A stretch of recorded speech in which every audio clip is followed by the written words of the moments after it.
Namaste everyone. Welcome to IKM, a spiritual journey towards oneness. In this video, we will see the meaning of chapter 5 from sloka number 21. Bahyasparsheshvasaktatma vindatyatmani yat sukham sabrahma yoga yuktatma sukhamakshayamashnuте.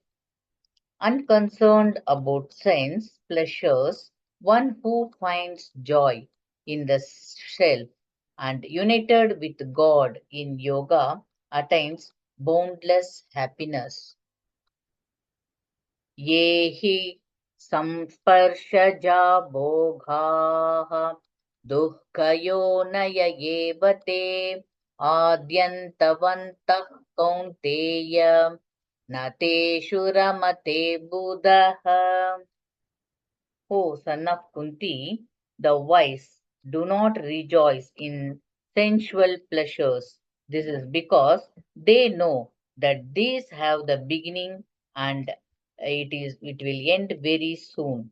They know that these sense pleasures are the birthplace of pain.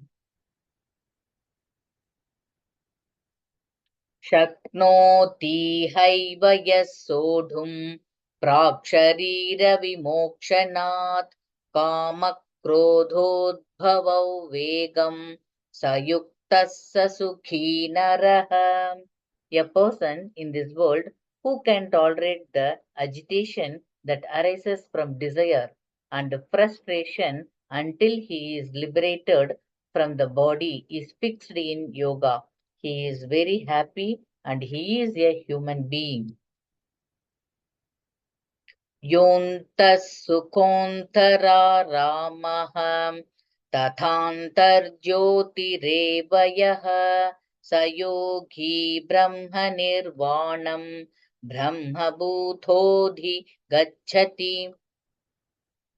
The yogi who is able to delight in the joy within and is enlightened is the one who is firmly established in self-realization, and such a person attains the cessation of material existence and attains Brahman. Labhante brahma nirvanam ऋषयः क्षीणकल्मषाः छिन्नद्वैधा यथात्मानः सर्वभूतहिते रताः. It is all the seers who with their sins washed away, doubts cleared, and firmly in control of the self, and those who live for the welfare of others who attain Brahman. कामक्रोधवियुक्तानां यतीनायतचेतसाम् अभितो ब्रह्मनिर्वाणं वर्तते विदितात्मनाम्.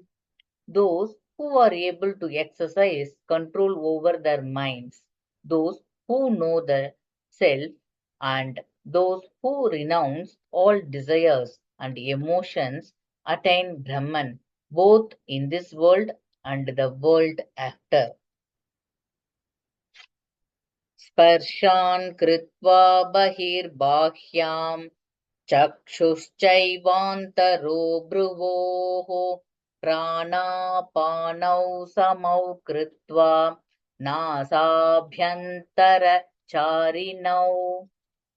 Now in this sloka, the way to attain the liberation is to concentrate on the area between the two brows, that is, equalizing one's inhalation and exhalation, controlling the senses, mind, and the self, and giving up anger.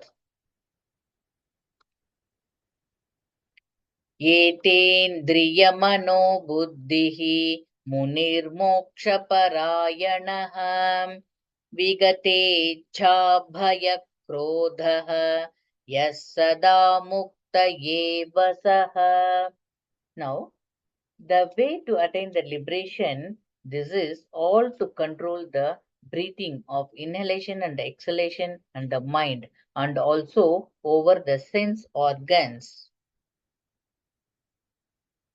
भोक्तारैर्यज्ञतपसां सर्वलोकमहेश्वरं सुहृदं सर्वभूतानां ज्ञात्वा मां शान्तिमृच्छति. When one realizes that I am the one who enjoys the results of all the sacrifices and the penances, the one who controls everything in this world and the friend of everything in this world, that is, one can attain peace. ॐ तत्सदिति श्रीमद्भगवद्गीतासु उपनिषत्सु ब्रह्मविद्यायां योगशास्त्रे श्रीकृष्णार्जुनसंवादे कर्मसन्न्यासयोगो नाम पञ्चमोऽध्यायः.